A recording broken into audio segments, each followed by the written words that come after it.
Hey everyone, and welcome to the deep dive. We're going to be taking a look at some pretty interesting reports today, all about potential nuclear activity, and then later we're going to dive into an upcoming NASA announcement about exoplanets. It's Hmm. going to be a fun one. Sounds pretty fascinating. Yeah, it should be pretty interesting. Um, we're basing today's deep dive on a YouTube video that we found from Tyler at Secure Team. Oh, yeah, I've seen that channel. Oh, you know it. Yeah, he's got some pretty wild stuff on there sometimes. Yeah, it's definitely happening. But hey, that's why we're here, right? Yeah. To sort of sift through it all. So this video we're looking at, Tyler starts off talking about a mysterious event in the Arctic, and it involves this special Air Force jet being deployed. Oh, okay. Yeah, and this thing is called the WC-135 Constant Phoenix. I've never heard of that one. Yeah, I hadn't either. And get this, it's designed to detect radioactive isotopes in the atmosphere after a nuclear event. Wow. Yeah, so they're taking the possibility of, some type of nuclear event pretty seriously. I wonder what makes this jet so special. Like, what can it do that other jets can't? So it's all about what it can detect. It can sniff the atmosphere for specific radioactive isotopes. Ah, so it's like a flying lab. Exactly, like a flying nuclear detective. Cool.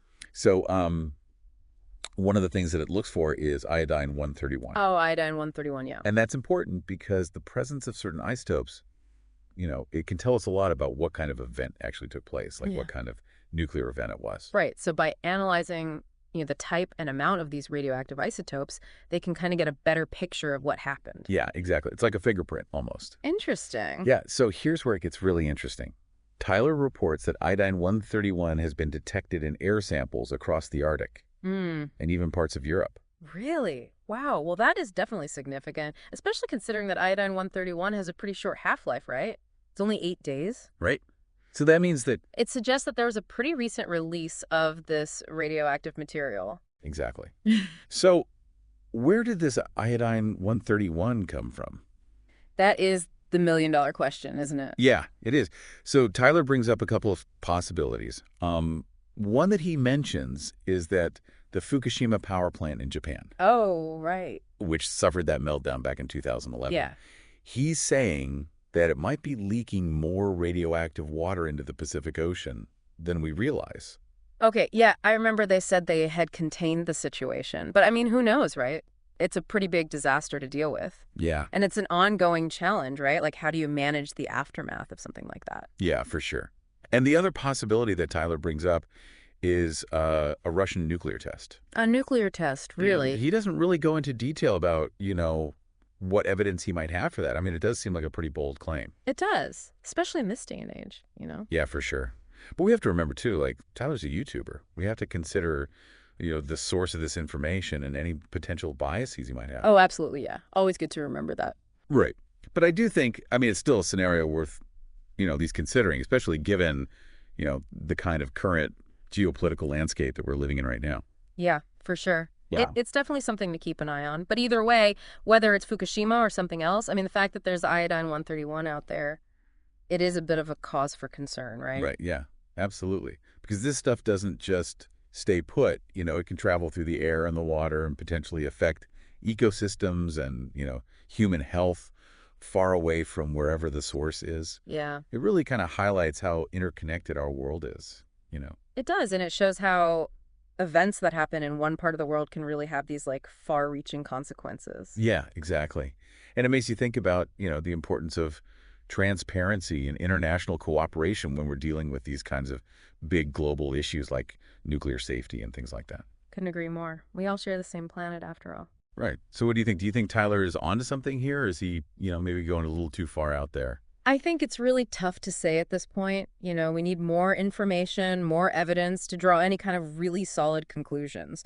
But the fact that they're finding this iodine-131, I mean, it definitely raises some red flags and it warrants some further investigation. Yeah, absolutely. It'll be interesting to see what develops, as we learn more. It's definitely something to keep an eye on for sure.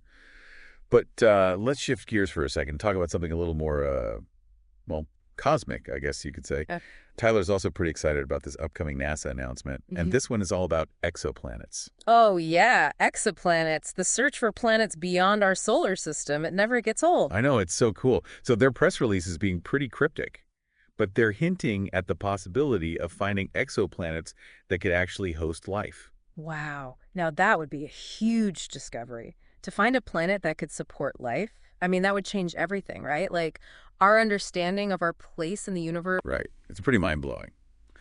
But Tyler is a little skeptical. Hmm. And I got to admit, I'm a little skeptical too. He points out that NASA has done this kind of thing before.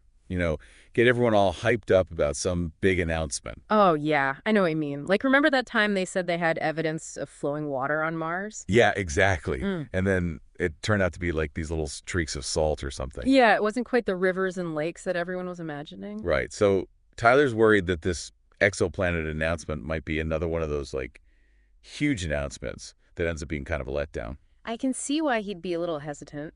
But I mean, that's kind of how science works sometimes, right? Like it's a process of discovery, and sometimes those discoveries aren't as dramatic as we might hope. Yeah, that's true, I guess. But there's something else that Tyler's concerned about, too. He's worried that NASA might be controlling the information that gets released to the public. Like holding back the really juicy details. That's interesting. Transparency in scientific research is so important. It allows for peer review and, other scientists can replicate the results. It's how we ensure that the information is accurate and that we're really advancing knowledge. Yeah, for sure. Yeah. And if information is being withheld or manipulated for whatever reason, it can really erode public trust. Exactly. And that can be really damaging to the scientific community as a whole. So where do you stand on this whole exoplanet announcement? Are you feeling optimistic? Or are you leaning more towards Tyler's skepticism? I think it's good to have a healthy dose of both. You know, it's exciting to imagine the possibility of life on other planets. But we also need to be realistic and look at the evidence with a critical eye. Yeah, I agree. So Tyler mentions that the scientists involved in this announcement are from the Spitzer Space Telescope team. What can you tell us about that telescope? Oh, the Spitzer. That's a really cool telescope. It observes the universe in infrared light, which means it can see things that are hidden from those visible light telescopes. So it's like it has a special kind of vision. Yeah, exactly. Like it can peer into the secrets of these distant worlds. That's awesome. So how does that help with studying exoplanets? Well, observing in infrared is really helpful because it can help us analyze the atmospheres of these exoplanets. And we can look for signs of molecules that might indicate the presence of life. Ah, so it's like looking for those chemical fingerprints of life. Exactly. So Spitzer's playing a really key role in this search for potentially habitable planets. That makes a lot of sense. But going back to Tyler's skepticism about this NASA announcement, do you think there's any merit to his concerns about potential information control? It's definitely a valid concern, I think, in any scientific field, not just space exploration. Openness and peer review are so important for good science. But at the same time, sometimes there is sensitive information that needs to be carefully reviewed before it's released to the public. Right, I get that. It's about making sure that the information is accurate before it gets out there. Exactly. And it helps prevent the spread of misinformation, which is so important these days. Yeah, for sure. It's a delicate balance. It is. It really is. It's a balance between transparency and ensuring the integrity of the information that's being shared. Absolutely. Yeah, it really is. It's a lot to think about. We've got this potential nuclear event in the Arctic that could have like global impacts. And then on top of that, we've got NASA teasing us with this possibility of finding planets that could actually support life. It's wild. It is. And it really just underscores how important it is to stay informed. Ask questions and consider different perspectives. Yeah, absolutely. Speaking of different perspectives, Tyler actually mentioned in his video that he plans to post a follow-up video after NASA makes their announcement. He wants to kind of dig a little deeper into the findings and see if it all lives up to the hype. Yeah, I think that's a good idea. It's important to keep revisiting these topics as we get more information and to be open to changing our minds if the evidence warrants it. For sure. So before we wrap things up today, what would you say is like the one big takeaway that you want our listeners to walk away with? I think the biggest thing is to cultivate a healthy skepticism. Question everything. Dig deeper. And don't just take things at face value. This applies to everything from potential nuclear events to these scientific discoveries to really any information that has the potential to impact our world. That's such good advice. Yeah. We live in a world with so much information coming at us from all directions. Yeah. It can be overwhelming. It really can. And it's more important than ever to be critical thinkers, to be discerning about the information that we consume. Exactly. I think Tyler's approach, even if you don't necessarily agree with all his conclusions, it's a good example of this. Yeah. He's asking questions, connecting the dots, and encouraging people to think for themselves. And that's what we're all about here on the Deep Dive, too. We want to help our listeners be informed, engaged, and think critically about the world around them. Well said. Well, we've covered some pretty interesting ground today. From potential nuclear activity to the search for extraterrestrial life. It's been a fun one.